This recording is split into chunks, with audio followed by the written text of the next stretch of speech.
નમસ્કાર વિદ્યાર્થી મિત્રો, 10મા ધોરણની અંદર આપણે ગણિત વિષયની અંદર આજે નવું પ્રકરણ શરૂ કરી રહ્યા છીએ. પ્રકરણ નંબર 5 સમાંતર શ્રેણી.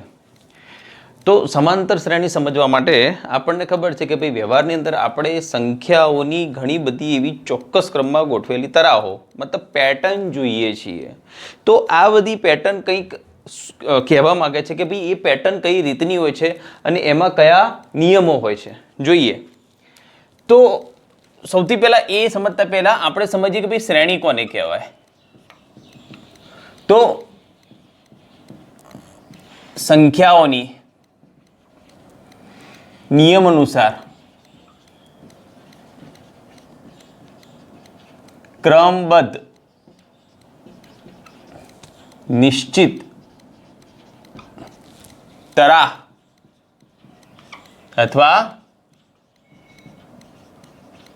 પેટર્નને શ્રેણી કહે છે.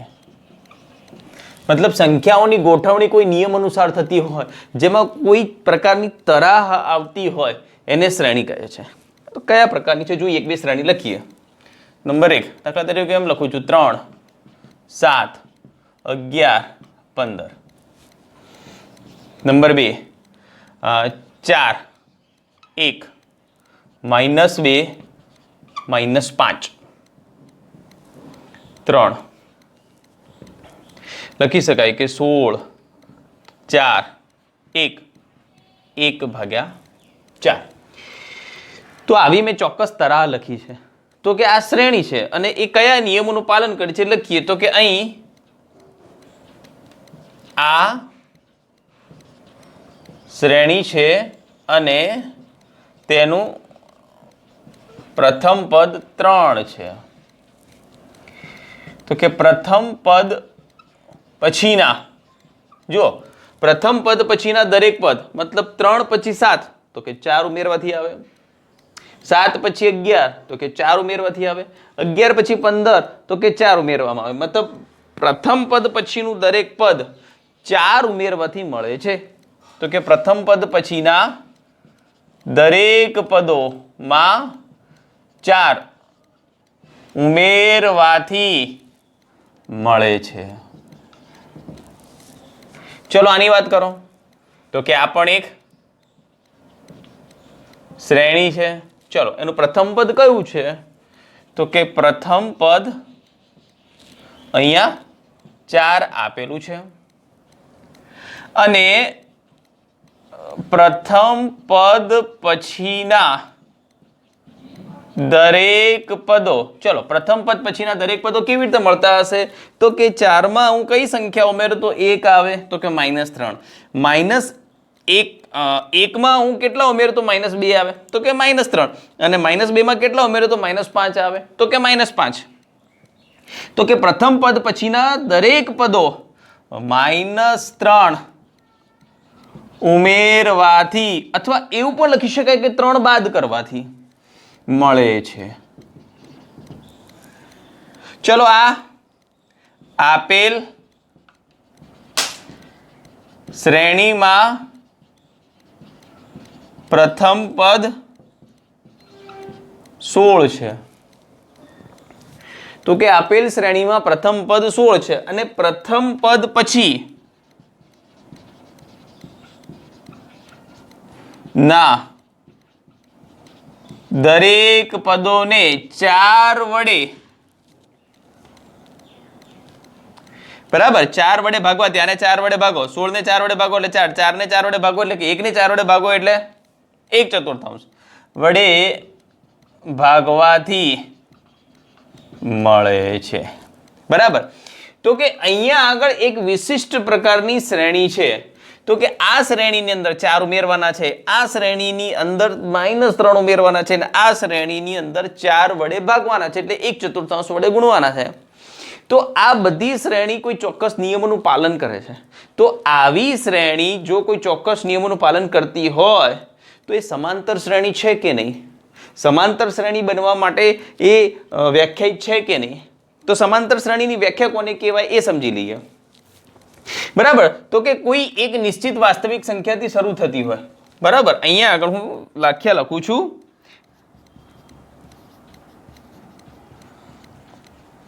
સમાંતર શ્રેણી જો કોઈ નિશ્ચિત વાસ્તવિક સંખ્યાથી શરૂ થતી હોય, આપેલ શ્રેણી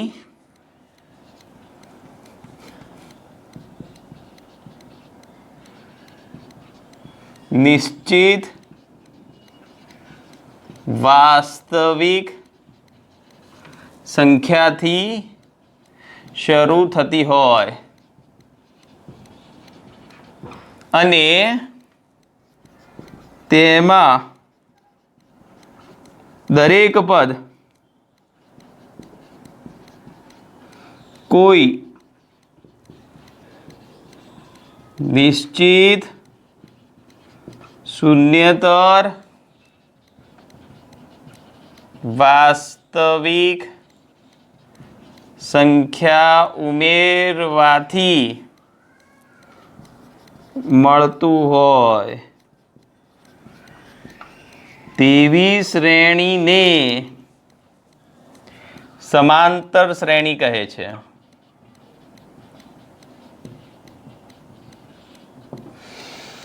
બરાબર. આપેલ શ્રેણી કોઈ નિશ્ચિત વાસ્તવિક સંખ્યાથી શરૂ થતી હશે. દાખલા તરીકે અહીંયા આગળ 3, તો કે આપેલ શ્રેણી કોઈ નિશ્ચિત વાસ્તવિક સંખ્યાથી શરૂ થતી હોય અને તેમાં એના પછીનું દરેક પદ કોઈ નિશ્ચિત શૂન્યતર વાસ્તવિક સંખ્યા ઉમેરવાથી મળતું હોય. મતલબ તમે એની અંદર કોઈ સંખ્યા ઉમેરો છો, નિશ્ચિત શૂન્યતર વાસ્તવિક સંખ્યા. બરાબર, યાદ રાખજો, કોઈ નિશ્ચિત શૂન્યતર વાસ્તવિક સંખ્યા ઉમેરવાથી મળતું હોય તેવી શ્રેણીને, અને જે શ્રેણી બને છે તેવી શ્રેણીને કઈ શ્રેણી કહેવાય? તો કે સમાંતર શ્રેણી કહે છે. મતલબ કોઈ સંખ્યાથી શરૂ થતી હોય અને એની અંદર તમે જે પદ ઉમેરો છો એ કોઈ નિશ્ચિત શૂન્યતર વાસ્તવિક સંખ્યા હોવી જોઈએ, તો એવી શ્રેણીને સમાંતર શ્રેણી કહે છે. હવે સમાંતર શ્રેણીની અંદર જોઈએ, આ કાઢી નાખું છું, શ્રેણીની વ્યાખ્યા રાખીએ, જોઈએ. બરાબર. હવે અહીં લખી શકાય કે ભાઈ સમાંતર શ્રેણી હોય, બરાબર, આપેલ સમાંતર શ્રેણીમાં પ્રથમ પદ A1 એટલે પ્રથમ પદ ને A વડે દર્શાવાય છે. બરાબર, યાદ રાખજો, એમાં શ્રેણીની શરૂઆત થતી હોય એનું જે પહેલું પદ છે એને સ્મોલ a વડે દર્શાવવામાં આવે છે. અને આ જે લખ્યું છે ને, આ નિશ્ચિત શૂન્યતર વાસ્તવિક સંખ્યા, એને જ કહેવામાં આવે છે સામાન્ય તફાવત. અને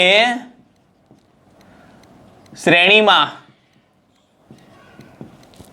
ઉમેરાતું નિશ્ચિત શૂન્યતર વાસ્તવિક સંખ્યાને શું કહેવામાં આવે? સામાન્ય તફાવત ડી, આને એ કહે છે. બરાબર, મતલબ તમે જે શ્રેણી બનાવી છે એ શ્રેણીના પ્રથમ પદનો સંકેત એ છે અને એ શ્રેણીની અંદર જે નિશ્ચિત વાસ્તવિક સંખ્યા ઉમેરો છો. દાખલા તરીકે આપણી પહેલી શ્રેણી હતી, લખી શકાય, દાખલા તરીકે આપણે હમણાં પહેલી શ્રેણી લખી હતી 3, 7, 11, 15 ... તો આ શ્રેણી સમાંતર શ્રેણી માટે પ્રથમ પદ A બરાબર કેટલા છે? તો કે 3. અને આ 3 ની અંદર કેટલા ઉમેરું તો 7 આવે, તો કે સામાન્ય તફાવત D બરાબર 7. આવું કહેવા માંગે છે. પ્રથમ પદને A વડે દર્શાવવામાં આવે છે અને સામાન્ય તફાવતને સ્મોલ d વડે દર્શાવવામાં આવે છે. તો હવે તમને ખબર પડી હશે કે ભાઈ સમાંતર શ્રેણી કોને કહેવાય. ફરીથી એક વખત, શ્રેણી તો ઘણી બધી હોય, પણ એમાં આપણે વિશિષ્ટ પ્રકારની સમાંતર શ્રેણી વિશે જ અભ્યાસ કરવાનો છે. તો સમાંતર શ્રેણી કોને કહેવાય? આપેલ શ્રેણી નિશ્ચિત વાસ્તવિક સંખ્યાથી શરૂ થતી, મતલબ કોઈ નિશ્ચિત વાસ્તવિક સંખ્યાથી શરૂ થતી હોય અને એ નિશ્ચિત વાસ્તવિક સંખ્યાની અંદર બાકીના બધા પદો કોઈ નિશ્ચિત શૂન્યતર વાસ્તવિક સંખ્યા ઉમેરવાથી મળતું હોય, એના પછીનું પ્રથમ પદ પછીનું દરેક પદ કોઈ નિશ્ચિત વાસ્તવિક સંખ્યા ઉમેરી દો, તો ત્યારે જે શ્રેણી બને છે એ શ્રેણીને સમાંતર શ્રેણી તરીકે ઓળખવામાં આવે છે. બરાબર, સારું. તો હવે આપણે જોઈએ સમાંતર શ્રેણીનું સ્વરૂપ. બરાબર, વ્યાપક સ્વરૂપ કોને કહેવાય? સમાંતર શ્રેણીનું વ્યાપક સ્વરૂપ, અને પછી એના થોડાક ઉદાહરણ લઈએ. સહેલું છે મિત્રો, લખી શકાય. સમાંતર શ્રેણીનું વ્યાપક સ્વરૂપ તો આપેલ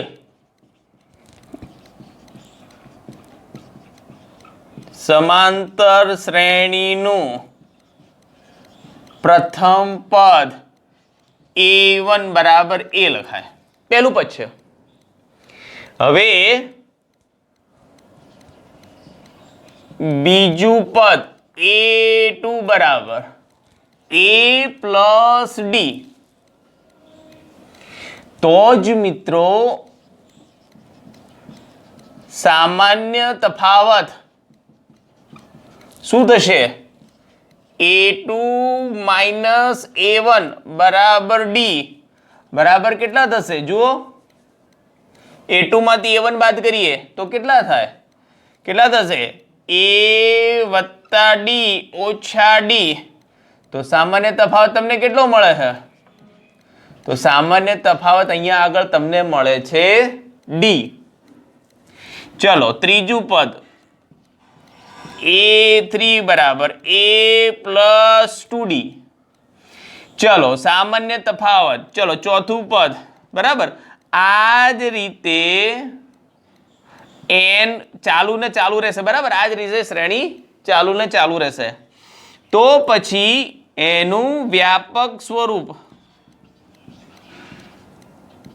a plus d a plus 2d dash dash dash dash dash. આ છે આપેલ શ્રેણીનું વ્યાપક સ્વરૂપ. પણ કઈ શ્રેણી? તો કે સમાંતર શ્રેણીનું વ્યાપક સ્વરૂપ, જેમાં પ્રથમ પદ a છે, બીજું પદ a પ્લસ d છે, ત્રીજું પદ a પ્લસ 2d છે. બરાબર, અને દરેકમાં દેખજો મિત્રો સામાન્ય તફાવત d આવે છે, જેની અંદર કોઈ નિશ્ચિત વાસ્તવિક સંખ્યા ઉમેરવામાં આવે. એમાં ઉમેરું d તો a પ્લસ d, બીજો d ઉમેરું તો a plus 2d, a plus 3d. તો આ સામાન્ય તફાવત છે. સામાન્ય તફાવત કેવી રીતે મેળવવામાં આવે છે? અંતિમ પદમાંથી ઉપરનું પદ બાદ કરી નાખો તો તમને સામાન્ય તફાવત મળે.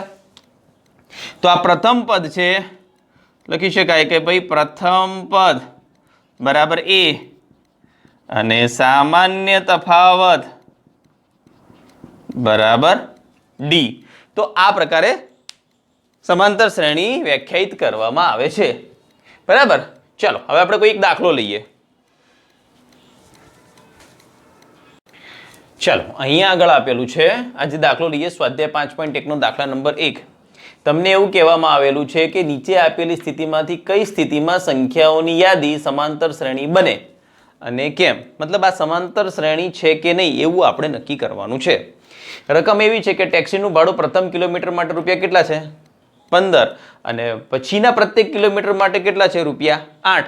તો આ માહિતી આધારિત આ શ્રેણી બનાવે છે, સમાંતર શ્રેણી બનાવે છે કે કેમ એ જોઈએ. તો લખી શકાય કે ભાઈ પ્રથમ કિલોમીટર માટે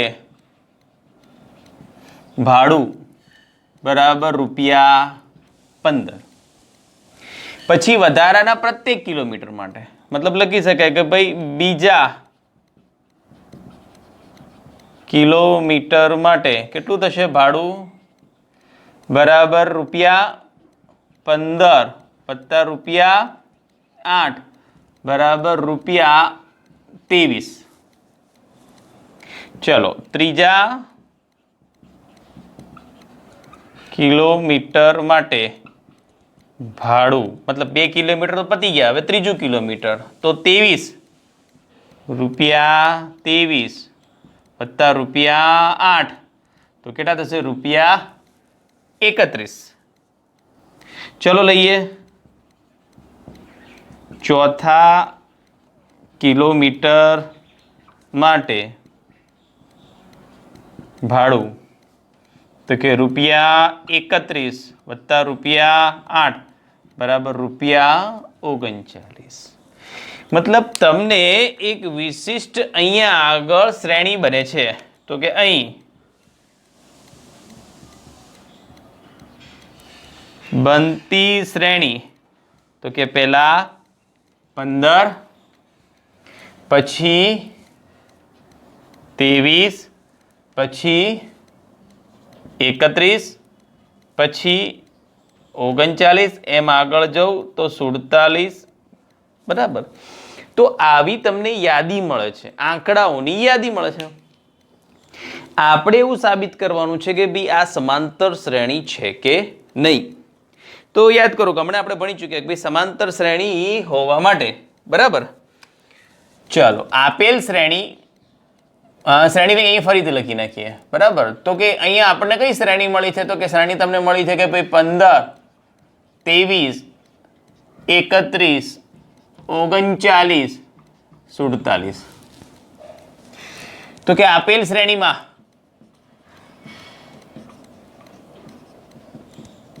प्रथम पद A1 बराबर A बराबर 15 बराबर। चलो बीजू पद A2 व्यापक स्वरूप भेगू लखू छू A प्लस D बराबर केटला छे 23।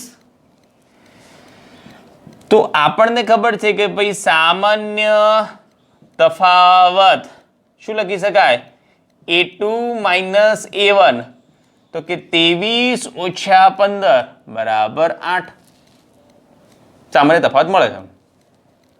चलो हजी जोईए आपेल श्रेणी में पहलू पद बीजू पद पती गयुं, त्रीजू पद लईए। त्रीजू पद A3 केटलू छे तो कि A3 छे सीधा लखी शकाय हवे के भाई 31 अने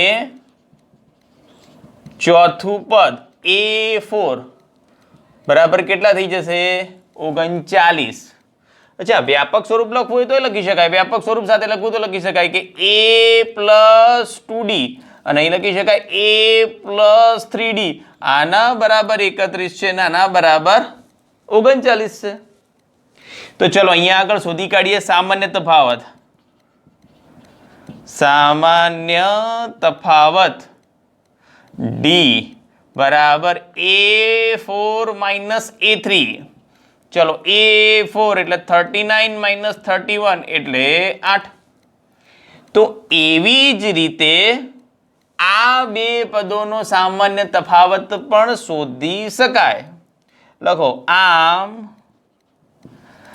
આપેલ શ્રેણીમાં પ્રથમ પદ A બરાબર 15 છે અને સામાન્ય તફાવત D बराबर 8 उमेरवाथी सामान्य तफावत केटलो छे 8 अने एने उमेरवाथी श्रेणीना बाकीना पदो मळे छे बराबर। तमे अहींया आगळ जुओ छो तो के 15 ने 8 23 ने 8 31 ने 8 39 ने 8 47। मतलब आपेली श्रेणी ए समांतर श्रेणीना नियमोनुं पालन करे छे एनो सामान्य तफावत D छे अने दरेक पद पछी 8 उमेरवाथी एना पछीनुं पद मळे छे। तो आपेल श्रेणी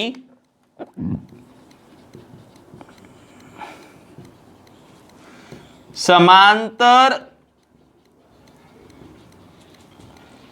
શ્રેણી છે, બરાબર. એની અંદર જે પદ ઉમેરો છો એ 8 છે અને સામાન્ય તફાવત 8 છે અને પ્રથમ પદ એ છે. તો આ શ્રેણી, આ જે શ્રેણી છે એ જ સમાંતર શ્રેણી છે, સમાંતર શ્રેણીના નિયમોનું પાલન કરે છે, બરાબર. ચલો એક બીજો ભાગ લઈ લઈએ દાખલાનો. આ જ દાખલાનો બીજો ભાગ.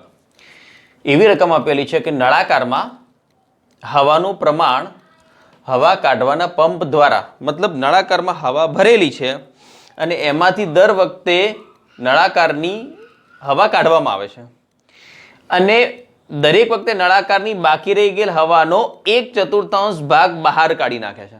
મતલબ જે ભાગ બાકી રહી ગયો છે એમાંથી 1/4 ભાગ બહાર કાઢી નાખે છે. તો આપણે આ દાખલો એક ઉદાહરણ દ્વારા સમજીએ કે ધારી લઈએ, ધારો કે નળાકારમાં કુલ 80 એકમ હવા ભરેલ છે. મતલબ એમાં 80 એકમ હવા ભરેલ છે. તો હવે રકમ વાંચો કે જ્યારે પંપ હવા કાઢે છે તો 1/4 ભાગ બહાર કાઢી લે છે. દરેક વખતે જ્યારે પંપ હવા બહાર કાઢે તો 1/4 ભાગ હવાનો બહાર કાઢી નાખે છે. તો 80/4 મતલબ ચોથો ભાગ બહાર કાઢી નાખે છે. તો આમાંથી 80/4 એટલે 20, આટલો બાકી રહેશે 60. મતલબ આ 20 ભાગ બહાર કાઢે અને એની અંદર આ 60 ભાગ બાકી રહે. મતલબ તમે એક વખત પંપ ખેંચો છો તો એની અંદર મેં 80 એકમ ધારેલું છે તો 20 એકમ હવા બહાર નીકળી જાય છે અને હવે 60 એકમ હવા રહે છે. તો કે લખી શકાય કે ભાઈ પંપ દ્વારા 20 એકમ હવા બહાર નીકળી જાય છે, કારણ કે 80 નો ચોથો ભાગ 20 થાય. તો હવે કેટલા એકમ હવા રહી? તો કે હવે પ્રથમ વખત બાકી રહેલ હવા 60 એકમ, બરાબર.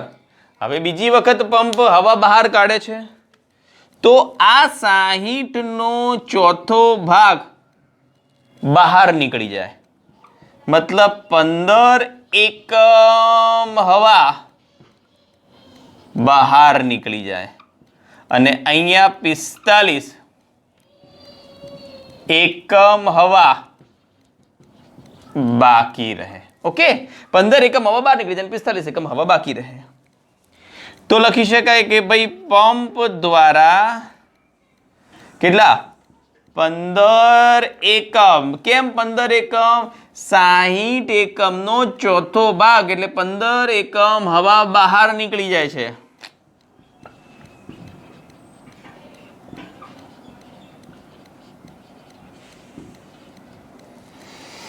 તો બાકી કેટલા રહ્યા? તો કે બીજી વખત બાકી રહેલ હવા આટલી બાકી રહી 45. મતલબ પહેલા આપણા પાસે 80 એકમ હતી, પછી આપણા પાસે 60 એકમ છે, નવી આપણા પાસે 45 એકમ છે. તો તમને શ્રેણી મળે છે એક અહીં આપેલ શ્રેણી. કઈ છે? તો કે 80, 60, 45. બરાબર. આ શ્રેણી સમાંતર શ્રેણી છે કે નહીં એ આપણે ચેક કરીએ. તો સહેલું છે, લખીએ અહીંયા કે ભાઈ આપેલ શ્રેણી કઈ છે? તો કે આપેલ શ્રેણી 80, 60, 45. ચલો,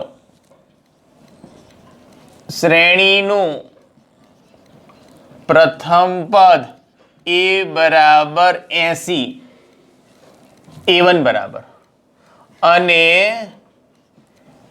બીજું પદ a2 બરાબર 60 લઈએ કે ભાઈ સામાન્ય તફાવત d a2 માઇનસ a1 60 ઓછા 80 બરાબર -20, એટલે તમને સામાન્ય તફાવત આ બંનેનો -20 મળ્યો. ચલો, શ્રેણીનું આ બંનેનો તફાવત જોઈ લઈએ. ત્રીજું પદ a3 બરાબર 45 છે, બરાબર. a3 બરાબર કેટલા છે? 45. તો કે સામાન્ય તફાવત a3 minus a2, a3 minus a2, હા, d બરાબર, એટલે કે d બરાબર a3 માઇનસ a2 લખીએ. a3 45 ઓછા 60 બરાબર -15. તો કે આ સામાન્ય તફાવત d1 અને આ સામાન્ય તફાવત d2 બે સરખા નથી. જુઓ મિત્રો, ચેક કરો. આ સામાન્ય તફાવત કેટલો છે? 20. આ સામાન્ય તફાવત કેટલો છે? -15. મારે d1 અને d2 લખવા પડ્યા, સરખા નથી આવતા. અહીં આપેલ શ્રેણીનું પ્રથમ પદ a બરાબર 80 છે, પરંતુ શ્રેણીનો સામાન્ય તફાવત d એક સમાન મળતો નથી.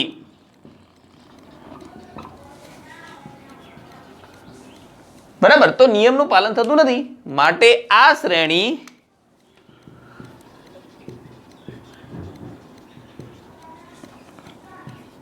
સમાંતર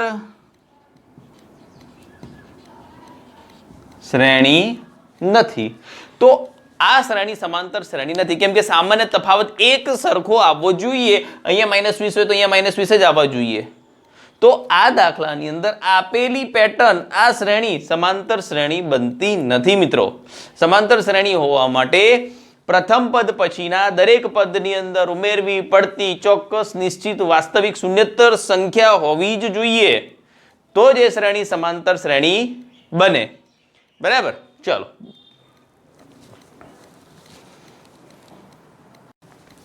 ચલો, દાખલા 1નો ચોથો ભાગ છે. બરાબર, ત્રીજો ભાગ તમે જાતે કરી લેજો. 8% વાર્ષિક ચક્રવૃદ્ધિ દરથી શરૂઆતની રકમ મતલબ 10,000 મુદ્દલ, આપણા પાસે જે રૂપિયા હતા એટલી મુદ્દલને 8% ચક્રવૃદ્ધિ વ્યાજથી મૂકેલી છે. તો એનાથી તમને જે શ્રેણી બને છે સમાંતર શ્રેણી છે કે નહીં આપણે સાબિત કરવાનું છે. તો પહેલા એનાથી શ્રેણી બનાવીએ. તો આપણને ભાઈ ચક્રવૃદ્ધિ વ્યાજ શોધવાનું સૂત્ર a બરાબર p કૌંસમાં 1 plus r/100 rays two t. તો પ્રથમ વર્ષ માટે, બરાબર, આ આપણું સૂત્ર છે. p એટલે મુદ્દલ છે, r એટલે વાર્ષિક જે 8% વ્યાજે મૂકીએ છીએ, અને t એટલે જે વર્ષ છે એ પ્રમાણે આવું તમે ભણી ચૂક્યા છો. તો લખી શકાય કે ભાઈ પ્રથમ વર્ષ માટે મૂકી શકાય કે ભાઈ p 10,001 વત્તા અહીં કેટલા મૂકી દઉં, r બરાબર 8 ભાગ્યા 100 અને અહીંયા આગળ 1, t બરાબર 1 લખવું તો લખી શકાય કે ભાઈ p બરાબર 10,000, r બરાબર 8 અને t બરાબર 1, 2, 3, 4 જેટલા પણ લો એટલા. તો આમાં તમને મળશે 10,001 વત્તા 0.08, બરાબર. આ પ્રથમ વર્ષ માટે મળે છે. બીજા વર્ષ માટે અહીંયા આગળ 2 આવશે અને ત્રીજા વર્ષ માટે અહીંયા આગળ 3 આવશે. તો સીધું લખીએ કે ભાઈ પ્રથમ વર્ષ માટે 10,000 1.08. ચલો બીજા વર્ષ માટે 10,000 ઉપર સ્ક્વેર આવશે 1.08 નો સ્ક્વેર અને ત્રીજા વર્ષ માટે 10,000 1.08 નો ઘન. તો તમને આ આંકડા ઉપરથી શ્રેણી મળે છે. તો કે આપેલ શ્રેણી કઈ મળશે? 10,000 1.08 10,000 1.08 નો વર્ગ 10,000 1.08 નો ઘન. બરાબર. આવી તમને શ્રેણી મળે છે. આ શ્રેણી સમાંતર શ્રેણી કે છે કે નહીં એવું આપણે ચેક કરવાનું છે. દેખાય છે કે ભાઈ આ 10,000 નો વર્ગ છે ને એમાંથી એક બાદ થશે તો એક રહેશે, અહીં ઘન છે તો અહીં 2 બાદ રહેશે, મતલબ આ સમાંતર શ્રેણી નથી. કારણ કે પ્રથમ પદ છે આર્યા અને બાકી સામાન્ય તફાવત મળતો નથી. તે છતાં પણ આપણે ચલો ચેક કરી લઈએ. લખી શકાય અહીં કે ભાઈ પ્રથમ પદ A1 10,000 1.08 બીજું પદ A2 બરાબર 10,000 1.08 નો વર્ગ. ચલો સામાન્ય તફાવત D બરાબર A2 માઇનસ A1 બરાબર શું થશે? 10,000 1.08 નો સ્ક્વેર માઇનસ 10,000 1.08. ચલો કોમન કેટલા નીકળશે? તો કે 10,000 1.08 કોમન નીકાળી કાઢીએ. અહીં કેટલા રહેશે? 1.08 ઓછા 1 10,000 1.08 0.08. બરાબર. સામાન્ય તફાવત બીજો જોઈએ.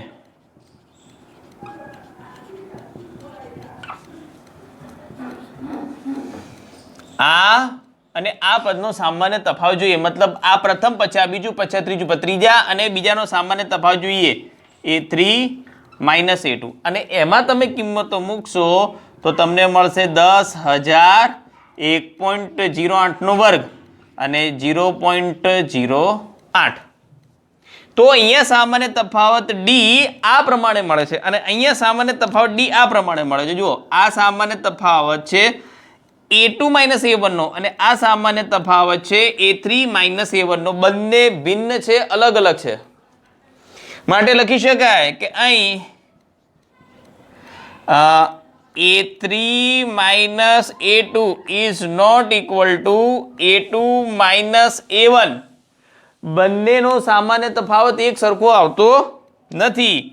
માટે સમાંતર શ્રેણી નથી. આપેલી શ્રેણી એ સમાંતર શ્રેણી નથી. આ સમાંતર શ્રેણી કહી શકાય નહીં. તો મિત્રો અહીંયા આગળ તમને આ પ્રમાણે ખબર પડી ગઈ હશે કે ભાઈ સમાંતર શ્રેણી હોવા માટે નિશ્ચિત શૂન્યતર વાસ્તવિક સંખ્યા એટલે કે સામાન્ય D એક સરખા આવવા જ જોઈએ, તો આ સમાંતર શ્રેણી કહેવાય. બરાબર.